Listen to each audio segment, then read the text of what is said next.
Oh, oh, Indeed. oh. I don't like that you have the power today. I have all the power, Kirk. You have the power to change my name, my username, and I don't have that power. That's not fair. You could throw me under the bus. You could call me whatever you want. And it's jerk today. With a soft J. Yerk. Yerk. It's like Eastern European. Yes. Okay.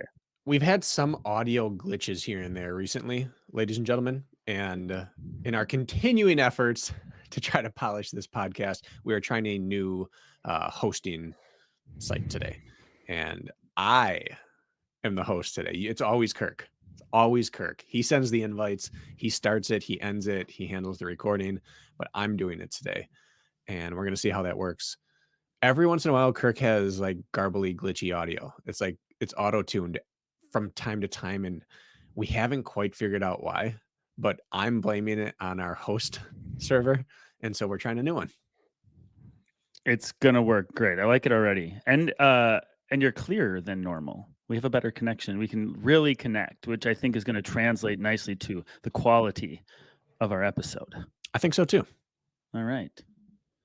So you're leaving this week. First of all, two things, and then you tell what's happening. One, we are giving you, the people of the running public, what you want today. My goodness, Brakken. How many messages did we receive about pro Q&A? Do all the Q&As all the time. Every episode could be a Q&A for all our listeners care. How many messages do you think we got? I don't know. I honestly don't know, but I do know that when you ask for feedback, the worst case scenario is silence. Just Right. crickets. You'd rather have hate than indifference. And people spoke, and it was loud and clear that Q&As are all right. I'm going to say 50 plus minimum. And let's say 50. 50 for Q&A, please do them. 0 against Q&A, I don't like them. And then it was also, I'd prefer them more often because they are often timely. And then you get to them too late. And then what? Mm-hmm. And then we had, I really like the quick hour-long Q&As because they just move so quickly and, they're digestible. And then on the other hand, it's like, if you could do a 3-hour Q&A marathon, that's great. I can start and stop the episode whenever I want because then it's not one flowing stream of thought. So we had the whole spectrum. Yeah, and we don't want to be that person who's like love bombing people like, "Hey, I like you," and you instantly call and text a million times. So out of respect for everyone, we're going to wait all the way until this very episode to do a Q&A. Oh, you really button hooked us there, Brakken. Yep. Yeah, we can't wait. We love them. There are our interviews, when the interviews go well and they're just like an engrossing conversation, that's obviously the best. But the most enjoyable, like the most fun conversations are the Q&As every time. And we never would guess that, but we have a lot of fun with them. I don't know why.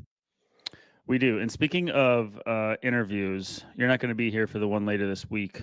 Correct. What's going on, Brakken? Give us the quick elevator speech. Why I won't be here?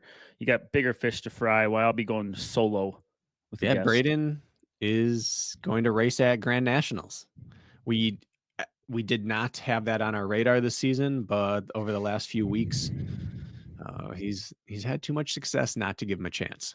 So we're going, at the very least, we need to know, he needs to see what that next level looks like in order to know exactly what needs to be worked on. And just, you got to know what's out there to know where your place is in the world. And so we're going to dive in. Where is it? It is in Newcastle, Indiana. In fact, it's not that far from a town we stayed in for doing the Indiana Spartan race for a few years. So it's in between Terre Haute and Bloomington. Terre Haute, we ran at for nationals indoors, and Bloomington was a place I stayed for Spartan race. So this is racing country. I got PTSD from Terre Haute and the Notre Dame Invitational back in college. Still to date, my worst cross-country race performance, hands down, in a big D1 invite-only meet where the previous year's national champ team gets to run with the D1 big dog. So we won nationals. Sandwiched between Stanford and Notre Dame, and I laid an egg. Terre Haute, whoa, bad feels. Yeah, I don't know what it is about Terre Haute, Indiana, unless it's just the dead center geographically, travel-wise, like the most convenient place for every school to get to. Mm. But they host cross country very often, and they get indoor nationals from time to time. So Mhm. I didn't run cross country nationals because I wasn't good enough, but uh, indoor nationals for track I ran in Terre Haute. Mm. I wasn't there. We ran at Northern Ohio and Terre Haute, Indiana. Yep, I ran at Northern Ohio in Ada, I believe. Ada, right? Does that sound right? Ada or Anyway, Lima? Lima? I thought it was Ada, but whatever. Either way, I laid an egg there. That was my Eggs have first been national meet, and okay. I led off our distance medley relay, and I just shat the bed.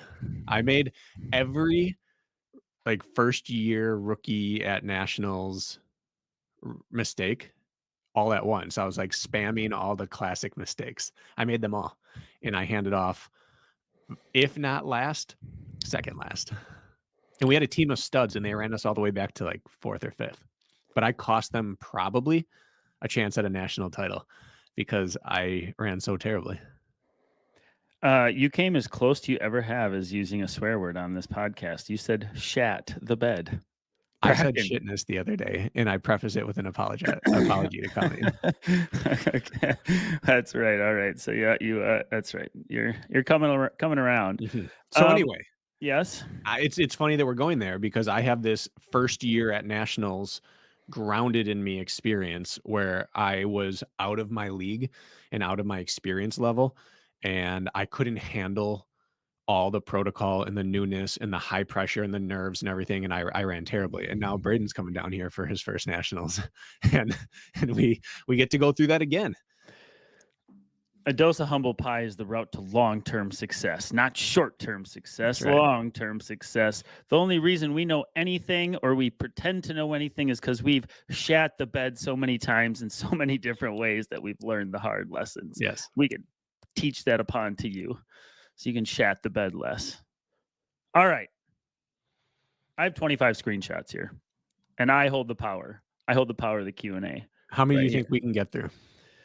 I don't know, but I kind of feel like we just need to make a Q&A push again. We did it like 6 months ago. I think we need to start hammering them. How much time do you think? Okay, 25. Should I put a timer? Should we do that style and we can't go long? Or are we just I going don't think through we need to as get needed? to them all. I think we just take I mean, I like that style, but I think we just take whatever time they need. Okay, let's do it. Okay. John Flaws. He has 0 posts on Instagram. He's one of those who works in the shadows, like my mother. Gray man. My mother never likes anybody's stuff. She's the first to see it and send me a personal text regarding what I post, but she says she feels like if she likes my stuff and she doesn't like other people's stuff, they're going to have hurt feelings. So she just doesn't like anybody's stuff. Anyway, never posted once either. John Flaws, 0 posts, says, "Hey guys, I signed up for the 5K to marathon training plan and have a question about OCR. I love the idea of OCR and would eventually like to compete in it and hopefully at a high level. How do I get started in the OCR world? And how do I incorporate 5K to marathon training and OCR training together so I can be good in both?" This is one of those you have to dive in things. You just have to choose one. I think you would agree 100,000,000,000% with this, but you don't really know how to train for it until you felt it. You have to feel this sport, and then you know where your deficiencies lie. So just choose one, anyone. It doesn't matter if it's a big competition, a little competition, a backyard competition. You can go do an age group or an open race somewhere with friends because you'll feel it all. It'll give you an idea. So I think step one is you just choose the closest one to you as soon as possible and do one. Even if you don't plan on doing an OCR race seriously for like 2 years, if it's an eventuality, just feel one now and get the wheels turning. So even on pure run training, just go and throw it at the wall and see how it goes. Basically, Yeah. give Yeah. yourself to the wolves. I There's really like things you can do first if you want to make it a little less horrible on yourself. But yeah, as soon as possible, feel it. I agree with that. And you think you'll be prepared, and you'll realize you're not fully prepared, and you will have takeaways for sure. I To add to that, always with these questions, I feel like you want to ask like follow-up questions to get, Hmm. give the appropriate answer, which is this is a classic case of that. You say, John, are you doing current strength work? Are you doing any sort of strength work? Because if you are even doing bro lifting or something, that's a good start because strength will come into play. So if you're looking to incorporate like laying a foundation for a future OCR race, whether it's now or later, making sure you're doing regular strength work, um, pull motion work, upper body, and grip work. In fact, I would say the best combination, if you wanted to have a fighting chance of doing well in a first OCR, would be to do your classic run training, make sure you're in the gym lifting heavy and structured twice a week, and then once a week, go play around at your local obstacle gym or ninja gym and just go burn the grip out, play around on the stupid swinging bananas and the bars and the lacheying and all of that, and just get comfortable with your hands overhead. I think the perfect intro would be, and you'll be humbled there probably for sure if you haven't done it much recently, but follow our plan we have, our run plan. Make sure you're doing some heavy strength work. And once a week, Ninja Gym is going to go so far in your ability to complete obstacles. That's how I started, and it worked oddly well. My first obstacle course race with no OCR compromise work was a Battle Frog. And I got through that stuff better than a lot of people who had been doing OCR for years.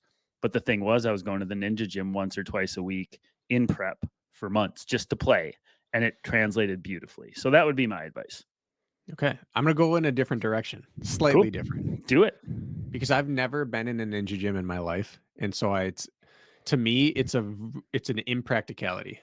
We don't have one near me. I would have to drive. It's a inconvenience. And coming from the running world with less strength training background than you prior to starting, uh, going lifting heavy and hard twice a week would have also been a non-starter for me. So I'm going to give the other side of the coin answer, which is Sure. take the time you would have spent in the gym under heavy load or going to a ninja gym and drive to terrain. Keep doing your 5K training, but do 2 of your runs per week on the type of terrain that you would look at and think, "They wouldn't run us through this kind of thing." Do that.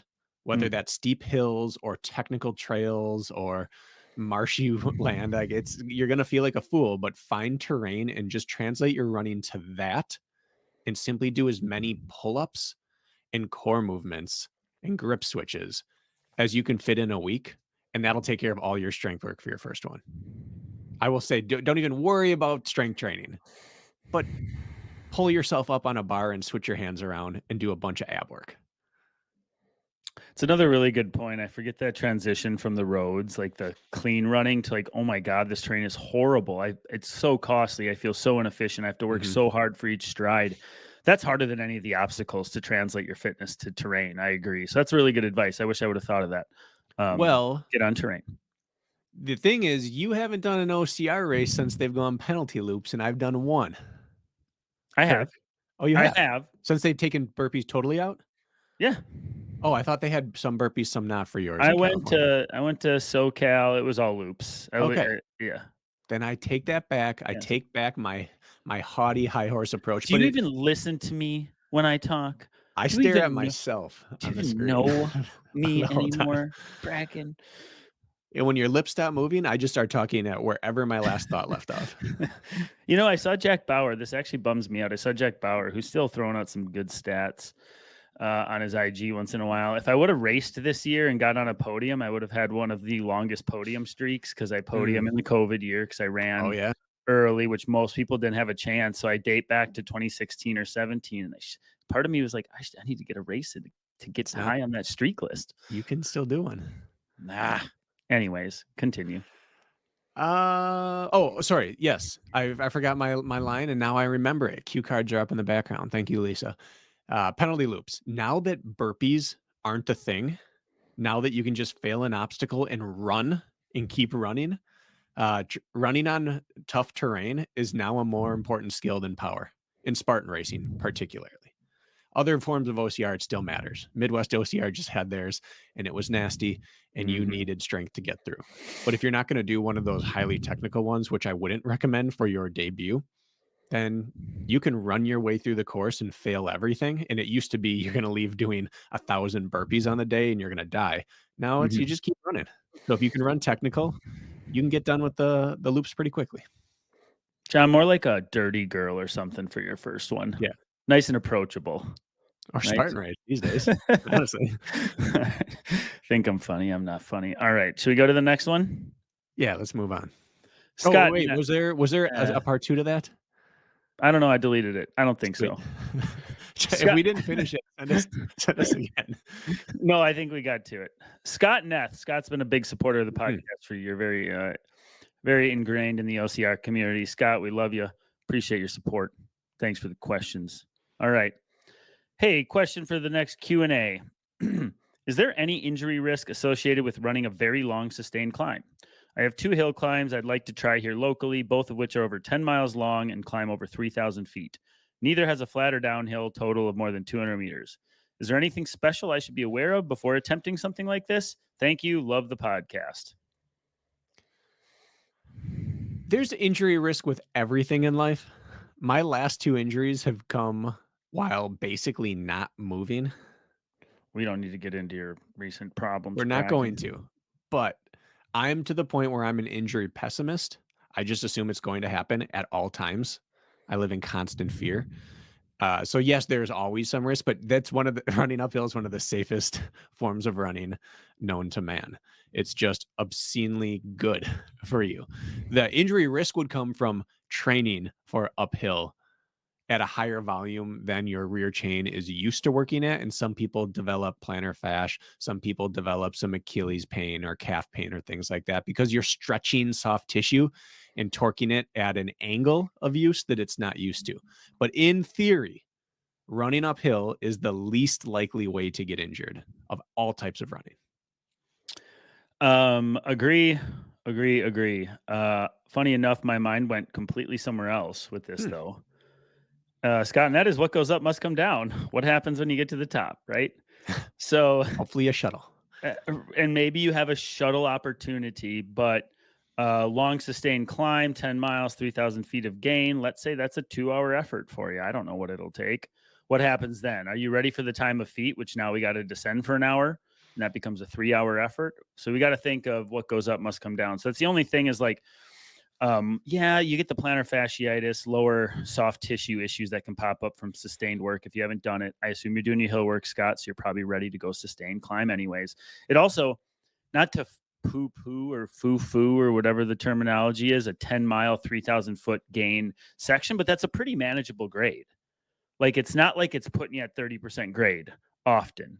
It's probably quite approachable for periods of time, right? Douche grade often, which I also think 15% or like 10 to 20 the whole time. Which I'm not saying isn't steep, but I'm not saying it's on your hands and feet sort of climbing either. So it seems Right. more approach. If you said it was 10 miles and 9,000 feet of gain, different story maybe. So Yeah. anyways, what goes up must come down. Just be conscious of the time on feet and how you respond to the eccentric load of coming back downhill, hip, knee, distal into the quad type stuff potentially. But other than that, I say rip it. I'm jealous when I hear that. So go live on that mountain. Yeah. That type of thing, that 300 feet per mile grade is the kind of running that is probably the best thing to train on a treadmill. Treadmill flat doesn't translate for everyone. 30% doesn't translate for everyone as well because you don't have to dig in and push down as much as you have to pull back. But that 15% ish running just seems to translate really well to outdoor running at 15% ish. So, this is the type of thing I would do on a treadmill at least once or twice per week. I'd be running my easy runs at 10 to 15%. And this is also the type of thing that's great because you can just do the longest rep known to man. Like there's no mountain you can run up as long as you can run up a treadmill. So it's really, really good for that. So I think since you're not in your message talking about the downhill, the treadmill might be your single most valuable tool. So I just plugged into a calculator. The average grade of this hill, assuming it's 300 feet a mile, Yeah. 10 miles, that math is mathing, correct? I don't want to guess. You got to guess. You just said you want to I'm going guess. to say 16%. 5.68%. No, get out of here. unless this calculator, at 1 mile, 300 feet of gain, boop, beep, beep, boop, 5.68% grade on the treadmill. Manageable. Huh. Anyways, no risk, Scott. That's what I'm saying. This is the safest mother effing trail you could get on, brother. Yes. So do we want to dive into the weeds here? Thank God we don't have a timer. Good thing. I'm Okay. glad I overruled you on that. The steeper the hill, Yeah. the more stressful it is on your legs to have a low drop shoe. And the faster you can be with a high drop shoe. So if you do not truly have to go downhill, if you take a 5 mil stack and make it a 10 mil stack, that is 5 mil less that your heel has to drop down on every stride, which is 5 millimeters less stress on your rear chain, on your Achilles. So if you think about that from a force production standpoint, 5 millimeters of difference is enormous. So if it was purely uphill running, I would consider finding what shoe you're most efficient in and what can help you the most. And a shoe with some sort of forward tip and a shoe that's a little stiffer actually can be beneficial uphill. Yep, worth thinking about. I felt that in my Vaporflies in my trail race, Mm-hmm. actually. The carbon plate gave me some sort of propulsion on those douche grade type hills. It started to lose its luster when I got steep, but Mm-hmm. it did. I think it did translate. Yeah. Yeah. And it's the same thing with downhill. Since your feet are already hitting, your heels want to hit earlier than your feet already. Putting a steeper drop on it is the opposite of going uphill. The steeper drop your shoe is, the more stressful it is on your body going downhill. And zero drop shoes are actually probably the best mechanically for you running down a really steep hill. Mhm. So for races that need both, that's why Kirk and I both love that 3 to 4, 5, at most 6 degree or 6 millimeter drop in our shoes. Almost everything we've always raced in off road in OCR is 3, 4, 5 mil drop Yep. because it balances that equation really well of uphill and downhill safety and performance. But if you only have to do one of them, if I was running a downhill race, I might be like, if I had to do a downhill marathon, I'd be in the lowest drop super shoe possible. And if I had to run uphill, I'd be in the highest drop light rocker base, not rocker, like tip forward based shoe possible. Well, I go way deep into the weeds. you are going into the weeds. You're the cattails. Uh, anything else you want to add to that? That was sort of your baby. No. Okay. Michael Grieve, athlete I've been working with for a while. Michael's been a great student, working hard, consistent, making gains, and now he's got a high rocks focus. He says, "Hey, dumb question for the podcast." It's not a dumb question, Michael. Could you touch on your thoughts of NIL in the collegiate running space? Solomon Kipchoge signed with Texas Tech. Is this going to open a new avenue for international runners coming over for a couple of years, then turning pro? I'm not really educated on how that decision works for the collegiate/international. Yeah. Can you explain NIL for people? Because you start to see it, you see it popping up all the time now. Like this collegians signed an NIL deal. Yeah. Maybe we should start there. I think it's greatly misunderstood, but it's one of those people come to the right conclusion for the wrong reasons. So people still pretty much get it. But NIL just stands for name and likeness, and is the concept that for years universities made tons of money off athletes, and athletes were told, "Well, you're getting your free education. That's reward enough. We can't pay you because then you lose your amateur status." And this NIL rule basically just said that's not true. If you're paid by the university, but not necessarily paid, but paid, we can compensate you for the work you're putting in. And now athletes can receive perks and money. And it was to cancel out, at its core, it was a cover your butt from the NCAA for the insane levels of corruption on the university side between coaches, boosters, uh, admin, all of that. Insane levels of payments under the table, behind the books kind of thing. This was to cover their butt and balance it out, but instead it's just kind of broken the system where now it's a free for all and there is no real difference between amateur and professional anymore. So instead of fighting the corruption, they slapped a corruption shaped band-aid over the corruption is the way I look at this. But But anyway, it now you can pay athletes right. to do what they're doing. It opens up a pathway for athletes to make money. Uh, as Yeah. simple as that, right? Like they can get a traditional contract to wear their Adidas stuff, even though the university is probably already an Adidas university, but they get some sort of payment and post and wear our crap. And that's simple, right? I mean, as simple as any other deal works. Yeah. As far as I understand it, it's that cut and dry, is it not? Yeah, and now it's business decisions. Like there was, I want to say maybe Texas Tech, doesn't really matter. A quarterback just decommitted in the middle of the season. He just left and said, I'm done for the year. They owe me $80,000 that they promised me and they're not giving it to me. So I'm transferring. Who was this that owed him? Sorry. I want to say it was Texas Tech, but I could be wrong about that. It's somewhere down south. A quarterback, a D1 quarterback was brought in, promised like $89,000 and they gave him like 6 or 9 or something. He was like, I'm owed 80 and they didn't give it to him. And they're like, that wasn't the deal. He's like, all right, then I'm leaving and I'm going to go get my money somewhere else. So it's becoming the real business world, but in scholastic settings. And that's really hard for people to deal with. And I'm not taking a side on it. I'm just presenting a biased opinion. I was just going to ask you to take a side on it. When we were back in the day, for example, if I went to the local pump and run and I won and it was $500 for first place, as a measly Division III athlete who's getting paid nothing and paying in full to go to school, I could not accept that $500 or I would lose my eligibility. Something as simple as that if it was discovered. Now, I believe you could probably, I don't know how that works with race winnings. I guess there's probably separate rules for that, but it was as pure as it gets. Like you are an athlete.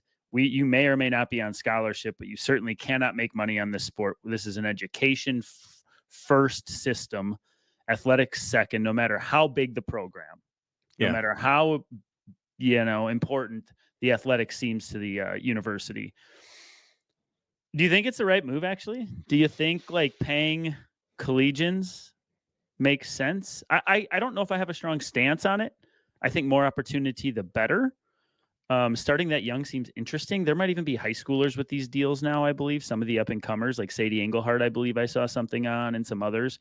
I don't know. What are your thoughts? And I don't know if I have any. I don't have firm it's good or it's bad because it's both. It's really good for giving power to get out of bad situations to the athletes. Coaches are really against this because there's no loyalty anymore. And they're right about that. But for decades, the collegiate sports system has been filled with abuse. And the coaches in the universities had all the power over the athletes. And while I believe that an amateur system is a really important thing to have, it's the only thing that keeps a level playing field. As soon as someone can be paid, then someone can make money off of it. And then big money can come in and give a massive advantage to a program or to certain athletes over the others. So for the sake of parity, the only way you can have parity is to have an amateur status. I believe that very, very firmly. However, a huge disparity in power meant that kids had to stay, and kids, I'm talking kids and young adults, had to stay in really unhealthy situations because the threat of we'll take away your scholarship kept them quiet on a lot of bad things that happened. And so it's a really good thing to prevent abuse. If your coach is abusive, you will leave. And so your coach can't be abusive. Now, it's not that cut and dry, but it's way more balanced than it ever used to be. But it's also ruining college athletics.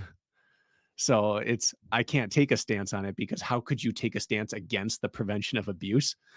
Whether it's physical, mental, verbal, or sexual, any of that you can stop is always a plus. But it has absolutely signed the death warrant for athletics as we know it. Why is it ruining collegiate athletics? Because everything's a free agency game. We're seeing it in cross country right now. A Well, we team do can have have a bad deals. year. Go ahead. We do have there are rules in place. Like you can't transfer schools and race the next year, for example. Like It's different though with the transfer portal thing. There's pathways to do that now. And so it's really free agency. A team can just miss nationals one year and win the next because you've brought in 5 foreigners and you paid them all.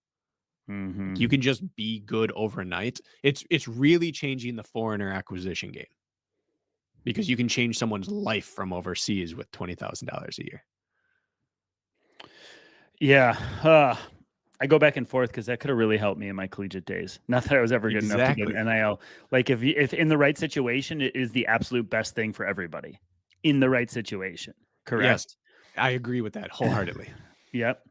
And then you go back to the 60s, the 70s, all the way to the late 70s, early 80s, when the rules were so strict that you couldn't even represent our country if you were Mhm, paid by sponsorship money or take race winnings money. You had to be a true amateur, a true non-professional mhm, to even go to the Olympics and represent our country. You have the classic Prefontaine movies where they're living on food stamps out of a trailer and making $23,000 a year working at the shoe store, but they're supposed to go overseas and get us a gold medal, right? mhm, It's progressed from that, which is important to have the cream rise to the top eventually, give them all the resources, become a powerhouse as a nation eventually on the world scene. I think this is the right route to that.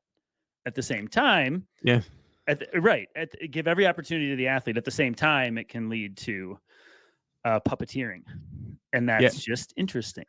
Well, and if you go back to that point, we had US athletes who were true amateurs, and then you had European countries where you were given a quote state job, government job, which was Mhm, full-time professional training, and you were being paid your government salary and you didn't do anything.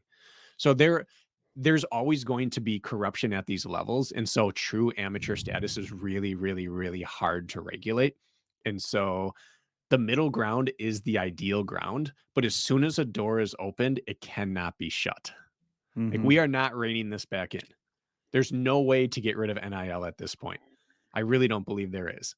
And once it's open, the only way for that door to go is more ajar. It's just going to open more and more and more. And because they didn't grasp the magnitude of what was about to happen, they Mhm. didn't have, I mean, they couldn't see around the corner.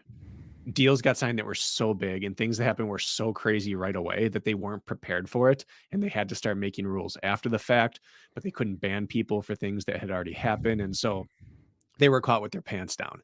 I truly believe that it could have been good, but I can't say with any confidence that this is good for NCAA athletics. It's going to just turn into minor league sports, which is what it's always been, but amateur minor league sports. I'm going to take my stance. Okay. I'm more pro than con as I'm thinking this through because the athlete comes first. Mhm. Uh, ugh, academics should come first. However, that could still open the pathway for a more smooth academic experience. Okay. Uh, I'm going to take a stance based off that. okay. I'm more pro than against because I don't believe that an academic should come first because I believe our collegiate system is a farce. Oh As a God. teacher, I Okay. believe the educational system in this country is absolutely a mess. Not because of the people who run it, but because of the system they have to live in. So, from that stance, I'm saying pay everyone, blow it all up, and burn it to the ground, and let's rebuild something from the ashes. Thank you, Kirk. And this is why we don't get through Q&As quickly. This is why we have 25 because we get nowhere because this is what happens. Yeah. A dumb question, as Michael quotes. Now we've spent I don't know how long on it. It's not a dumb question.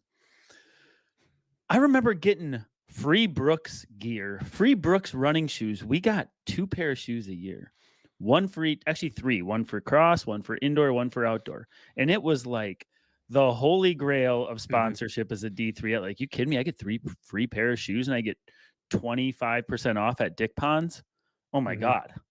By using my Oshkosh code, I am living it. Imagine if I could do all that and not have to work 40 hours a week in the summer and winters and I could just train. There's my NIL deal. That would have been wonderful. I know that the current generation doesn't know a thing about Dick Pond athletics. Does that still exist? Still exists. Out Remember, of curiosity, I checked their website the other day.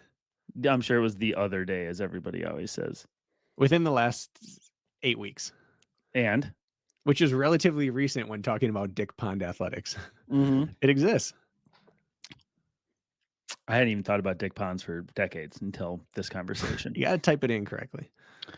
And I will say, luckily, I am for the first year since 2017, I am unsponsored. I have no NIL deal myself. Wow. I've been dropped by everybody. So I'm a free agent. Hoka, Nike, Adidas. I used to have these small sponsorships from supplement companies or nutrition brands, and they're all out the window. So hit me up. Yeah. Remember when you used to be sponsored? Barely. A while ago. I'm one of those people that holds on to clothes for so long that I get Facebook memories like 8 years ago on this day, and I'm wearing the same sweatpants I was wearing while looking at it today. And then that's kind of when I realized like I probably need an update on these things. Like casual clothes I'll update, but athletic clothes and just wear around I have forever. And so you can just track my eras of sponsorship. It's like, here's the mud gear section. Hey, Reebok came onto the scene. You got a lot of Reebok stuff here. And then Kraft and then it goes dark. Now it's just whatever I like.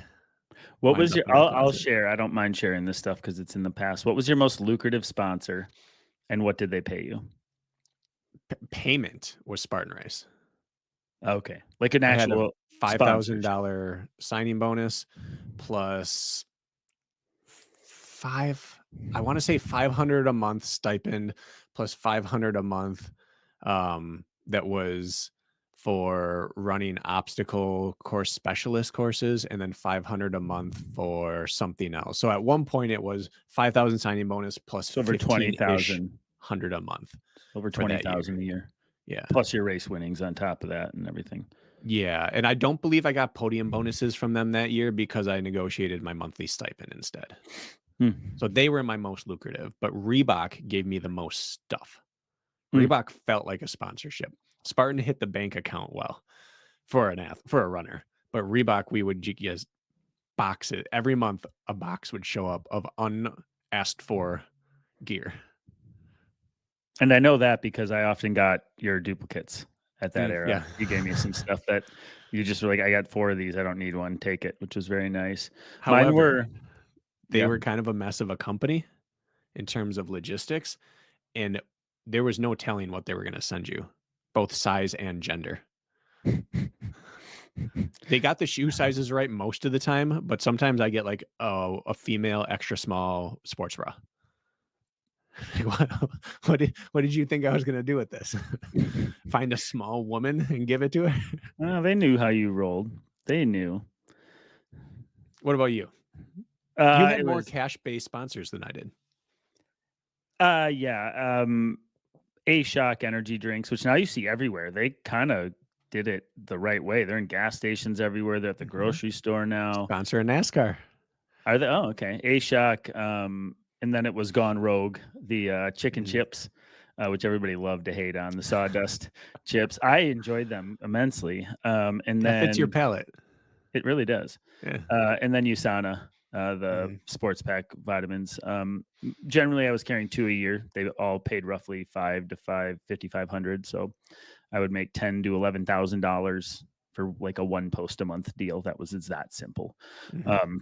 And then usually those were via the Spartan portal. Those were Spartan sponsors or affiliates. And so what would happen was basically Spartan presents their pro roster to their partners and says, who would you like to work with? And they go comb through our Instagram and say, I like this Kirk guy. Can I talk to him about eating our Gone Rogue chips? And so that's generally how it worked. And so a few companies picked me that way, but that's all done and gone now. So I'm team running public 100%.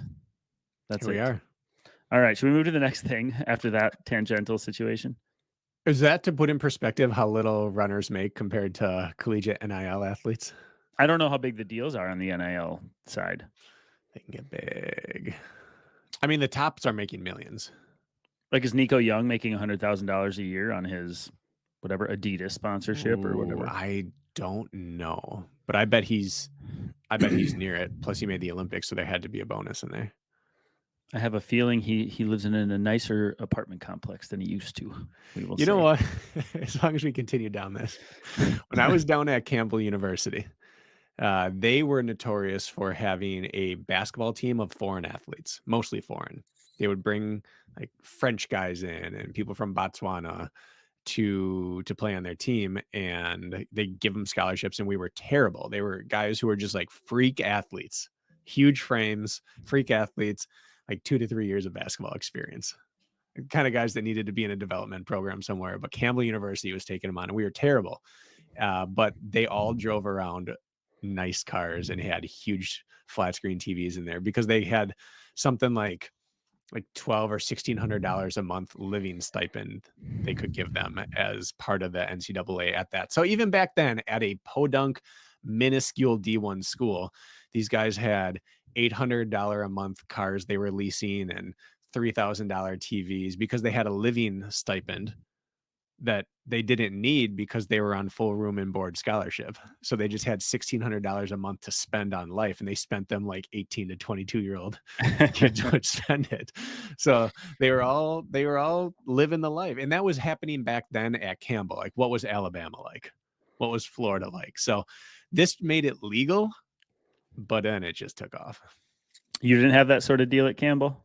I won a turkey trot, and I had to have the guy's dad I was staying with that Thanksgiving go up and accept the coffee mug for me because I didn't want to lose eligibility and lose my scholarship. So we weren't on the same we weren't in the same stratosphere.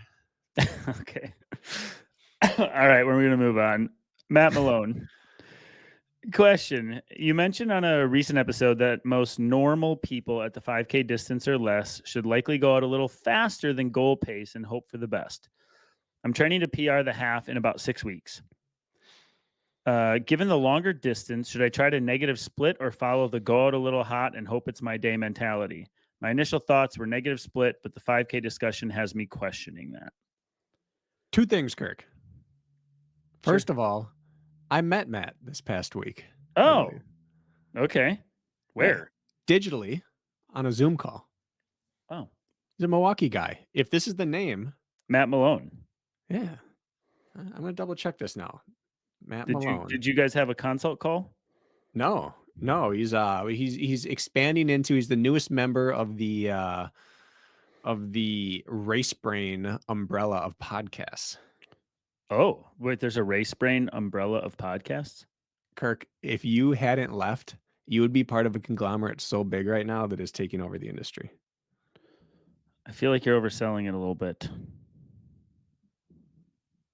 Matt Mason, did you say, or Matt Malone? Malone. Oh, I thought it was Matt Mason. Matt, I'm just happy to bring up your name in context any way possible. Sorry, Matt. Wait, what's happening on Race Brain? Rich is starting up a Race Brain hybrid show, pure high rock, so that we spend less time talking about that and more talking about racing in general. And then they go deeper dive on high rocks. What you need is one more podcast to record. I'm not part of it. I'm not gonna, I'll pop in and out sometimes, but I'm not one of the core panel. Anyways, that's Matt Mason. Was this just a poorly constructed, cleverly placed teaser? Or did I just hear Mason when your lips said Malone? The mind hears what the mind wants to hear. That it does. All right, so part 2. You stated this on the podcast about going out a little faster, and I don't believe it. So this is one we're going to argue against. We rarely disagree. I don't recall to the vindication I said that, I guess.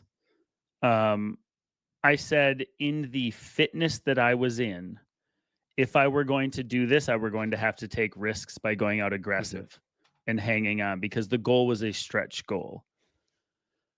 So not to backtrack, but in my position, it was the right move to go chase it and hope it was my day.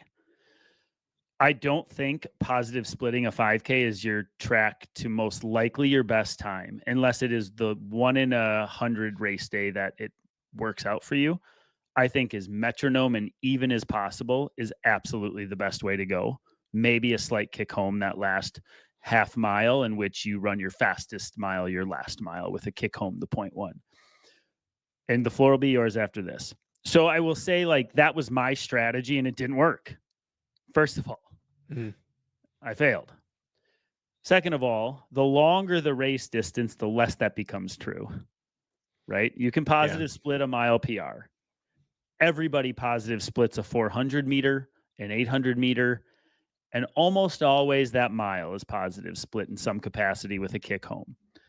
When you're talking about the half marathon, Matt, perfectly on pace is the aggressive decision, and slightly slower is the baseline decision, and work yourself into it.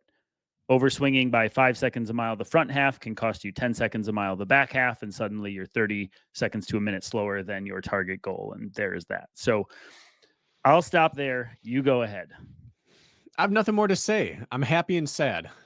Why? I'm happy because I just agree with every single thing you said. You said we we're going to argue. Yeah, but I'm sad because often some feedback we get is, for the sake of variety, it'd be good if you two disagreed from time to time.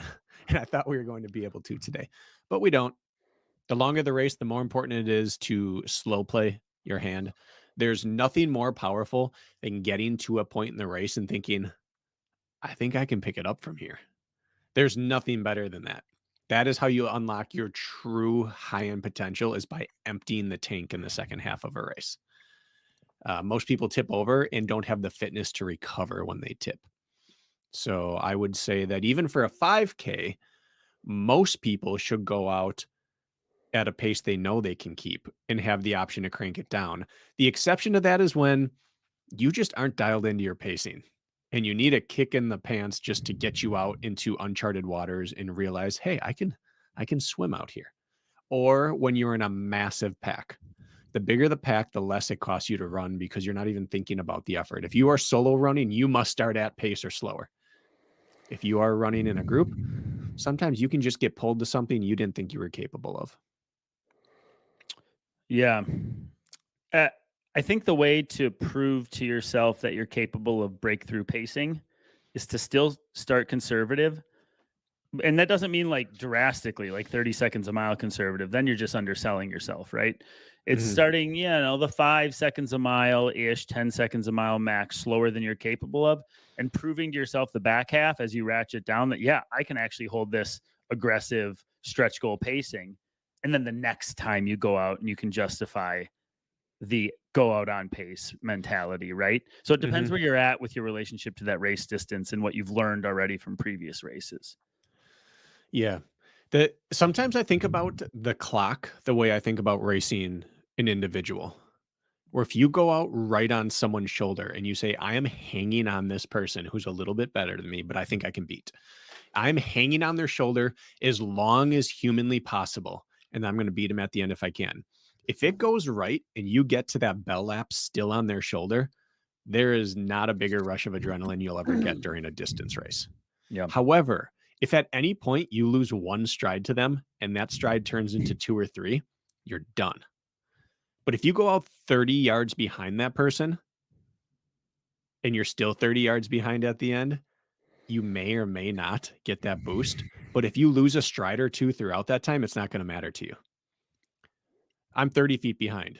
I'm 28 feet. I'm 35 feet. It all feels about the same. And then you suddenly are at 15 and then 10, and that juice starts coming back, and but when you're right on a precise line, losing anything feels catastrophic. And when you're giving yourself some room, a little bit of flex either way kind of gets absorbed by the gap. So that's one thing to think about. How are you dialed as a person, and which one of these is probably better for your personality? Yeah. It's like the, we often talk about feathering the gas, so to speak. The space allows you to feather it, whereas sometimes when you're super attached, it's, you got to hammer it for a brief amount of time. Who knows how costly that is and what that does to the back half. But either way, I think long answer short is on pace or conservative. Most likely, if you haven't approached this race distance recently, conservative to start. But that doesn't mean like 30 seconds a mile conservative. I think that we're talking, if you're dialed, 5-10 seconds a mile at most. conservative. Yeah. Because if you're dialed, those 5 seconds per mile feel glorious. Mm-hmm. If your marathon pace is 5:59 per mile and you run 6:05 for the first few, you're going to be like, oh, baby, I can go nuts in the second half. Yep.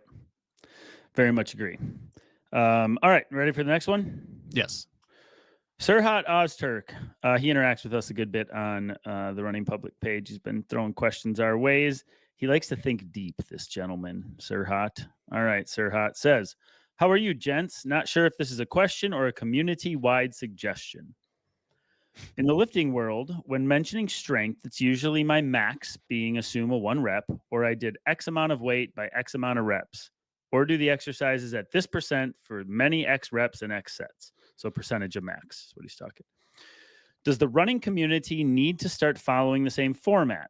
How many times do we hear I ran 50, 80, 90 miles or however X amount, but we never hear how many hours it took to accomplish that? I know everyone runs different types of runs during the week, and it would be an average pace for the total. My 40-mile week is closer to 7 to 8 hours of running, where someone at your level could be 4 to 6 hours a week. So he's framing this up. Mileage versus time, right? Mm-hmm. Sorry here. I think especially with the elites and everyone sharing more of their success and training and only mentioning, got to switch slides here, and only mentioning total miles per week can be misleading. I guess the question is, should it be implemented in the community to start mentioning hours ran with total miles or not, and why? Thanks. Thank you as always. Yeah, for sure. And I think that's something that we do fairly often on here is talk training hours. And maybe it doesn't come across as often to you as we feel like we talk about it, but we've had this conversation several times per year throughout the years. We did it when we did our different coaching. What was that? What was it called? What? We did it. We had like 7 different coaches on, asked them their Yeah, it's our perspective. coaches series. That was This it. was just the coaches series. Mhm. Yeah. And we talked a lot about volume on there, time based rather than mileage. And I agree with you 100%. Yes. The part I'm not saying I disagree with Sirhat on this, but oftentimes people like to try to draw parallels from the strength training world to the endurance world. And there are very specific systems that translate really well, the logic between the two, but absolute strength is not one of them because the entire lifting community is focused on getting your absolute strength higher. So you work off of your 1 rep max because that's mostly what people seek to improve. They don't seek to improve their 100 rep max very often. But as runners, that is what we're seeking to improve. Mm. Like our absolute max of anything, we need to extend it better. We need to make it to 5K or 10K or 42K. And so the parallels between the training styles of strength training and distance training break down because the actual goal is just significantly different. But in terms of volume, yes, they do a good job tracking total weight move per year, per week, per month, and total sets and reps. And we do a better job focusing on metrics that sound flashy but don't mean much. Yeah, and a couple directions I could go with this. First of all, the big players in the endurance or running space are metric based, time based. The big athletes that we love to follow, especially with the recent Olympic cycle, it's measurable via miles. Like these guys are on the road, these guys and girls are on the roads and on the track and on controlled spaces versus the trailer ultra scene. You rarely hear the trail and ultra scene talking miles. No. You hear vert a lot. That people like to talk about their vert, but you'll quickly realize that translates to time, hours, minutes. But most of the people we follow, if they're going to spew metrics, you don't see the trail scene spew training metrics very often. But of Why? course, because it's blurry, it's cloudy, it's subjective, it's not nearly as validating or invalidating. It's less worth sharing because it's more subjective. And then there's nuances to it. And we view the track and the roads as cut and dry, and we can put numbers because it is a numbers game. Right. Right. Yep. So with that said, the community that shares is likely to share those are the ones, a lot of people we follow. And so then we see the mileage. being put out there, and on Strava and all of that thing. Follow Connor Mance. If you want to feel bad about yourself, follow him on Strava. I do.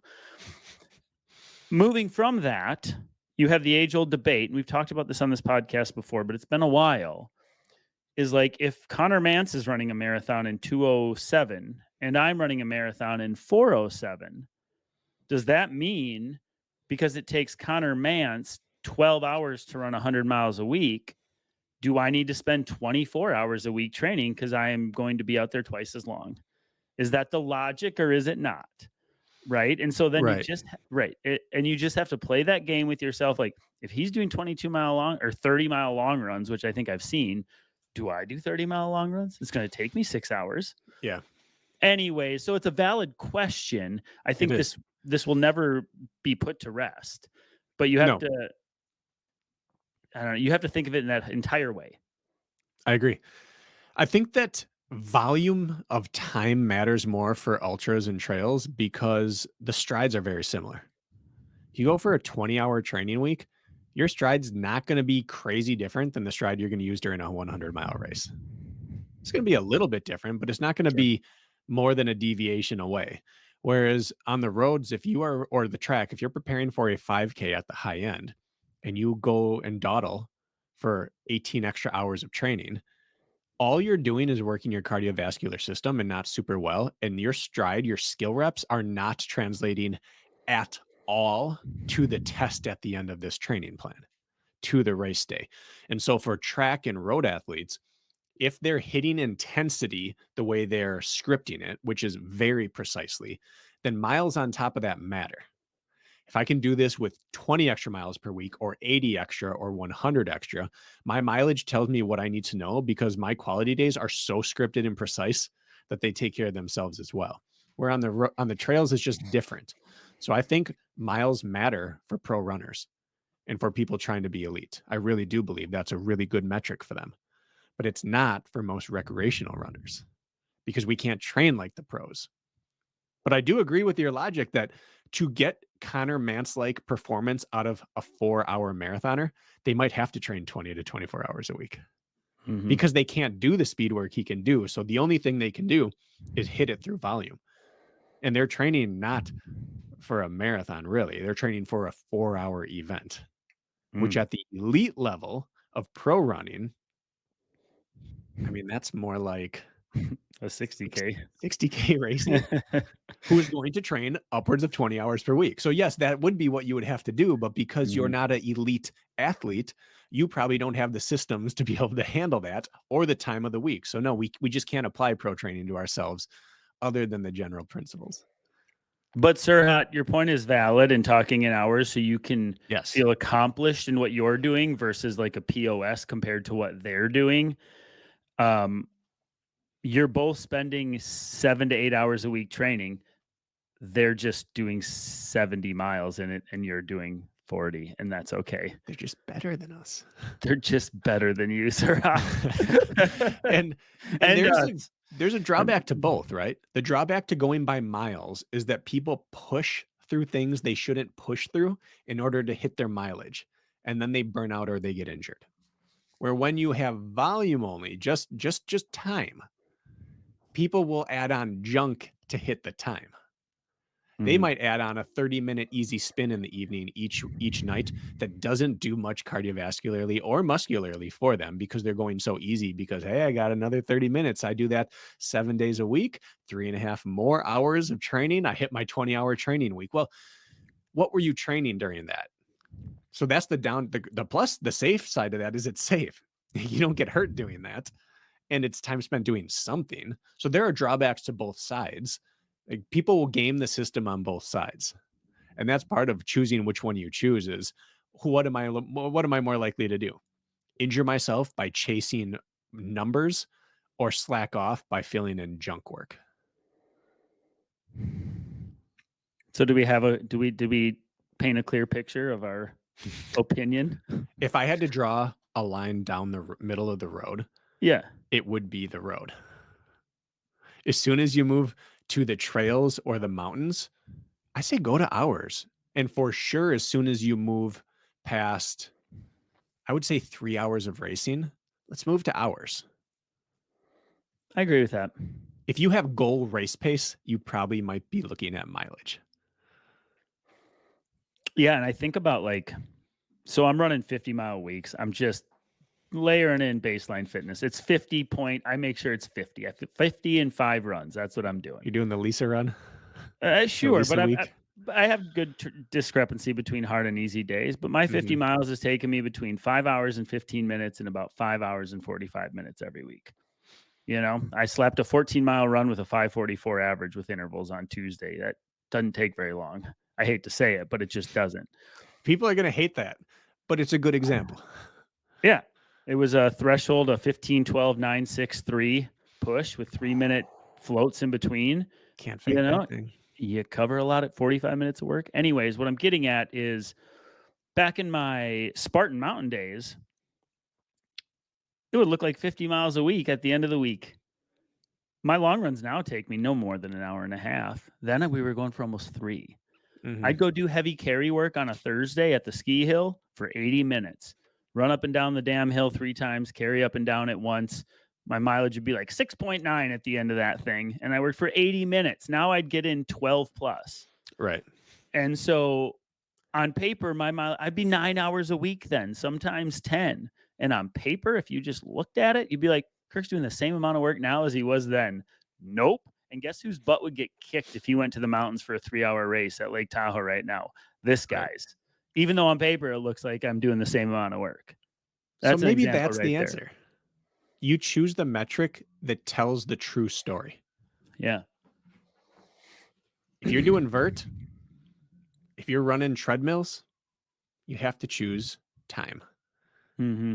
If you're running mountains, you choose time.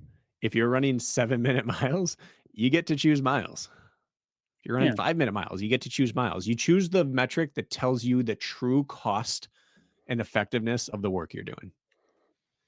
Yeah. Lifting is cut and dry. It is black and white. It really is for much of it. And running tries to be. All right. I'm really glad we didn't put time limits on these answers. Should we do one more, caller? Let's see what time it is. We got, let's do, I don't know if we'll talk much about this one. You'll see why. Brandon Young used to work with this gentleman, Brandon. Brandon, I've heard you all reference Jack Daniels a few times, but I've never heard mention of his VDOT system. Clearly, this was before our recent podcast, so I don't know how much we'll have to talk about this. Do you all ever recommend VDOT versus heart rate training for certain individuals? VDOT seems more likely to have been popularized back when heart rate data wasn't as accurate or prevalent. Is that accurate? Yeah. Yeah, and it's easier. With VDOT, it's just his not simple, but his system of calculating training paces, really based off your ability in any one given distance. But what it does is it gives you a metric before you start your workout and you don't have to do any thinking during because you're running based off pace. Here's the pace I'm running. Here are the reps. I'm just executing that thing. Heart rate's tricky. It requires constant focus, constant variation based on what you're doing. You have to calculate on the fly. There are devices for it, but it's not as simple and easy unless that just clicks for you or you do it for a while. So I think it was the earlier system, but I still would choose it for anything probably under a 10K. If I'm racing faster than lactate threshold, I'm doing more of my training based on pace rather than heart rate. Yeah, I would agree with that. Because at some point, heart rate, doesn't matter what my heart rate's doing right now. I'm feeling my way through this effort versus, that's a good point. But it is really all we had for quite a while. Yeah. And it's still a good system of calculating pacing. Mm-hmm. Yeah. I mean, his question is very, very valid. And I don't know what he's pursuing right now, I guess. But how can you say both? Like both, or using both? Yeah. The beauty of heart rate training is that it's the only training system other than like blood lactate testing that's personalized to you every moment of it. Paces are not. They're based around educated guesses at best of what you should be doing, where your heart and your blood lactate levels do not lie to you, and they update in real time. So it's always more specific, but it's also just a chore. What I like about the VDOT system is it help if you take it as gospel and as true and there's validity to it. It is very helpful in exposing strengths and weaknesses. If Mhm. you follow the VDOT system and you start to follow the pathways it provides for you based on race results, you say, well, if I ran a 5K in 17 and it says I should run a half marathon in an hour 20, well, I run a 5K in 17, but I run my half marathon in 1:16. That's telling me that I may be a long distance driver and my 5K is actually behind. Maybe more VO2 max and turnover work would benefit my systems. And so the nice thing about or the VDOT system is that sometimes, again, if it's true, can say, hey, I should lean into this side of my training more than the other side because I don't follow the the graph the way I should. One Right. side, and almost everybody's going to have that. I notice I am better on the shorter side of things than the longer, or the longer than the shorter, or vice versa. But it is helpful for actually making training decisions if you needed to like step way back and zoom out Mhm. and be like, okay, my VDOT does not align my 5K and marathon. My marathon's way better. What am I missing? Yep. Right. So I like it for that reason. Yeah. Yeah, and that's where this would mirror the strength training world. Yeah. In my 3 lift total, where am I lagging behind? If Hmm. you just focused on rounding out your equation as an athlete, you'd have a lifelong of great purposeful training. And the VDOTs, like you said, is really good for that. Let's see here. How many do we have left in here? 18 screenshots still. Oh my goodness. Bless our hearts and souls, and yours too, folks, because we're gonna have more Q&As coming your way. I think this is going to be where we end it. Oh, did you see that? No. What My what light happened? just died. I unplugged it today. I was curious to see how long the battery lasts. Lasts about an hour and 7 minutes. There we go. That's a metric. That would be more like road miles. Oh, it doesn't want to turn back on. All right. Well, let's end this thing with a fizzle then, Bracken. Oh, How about you? oh. How about you join us again?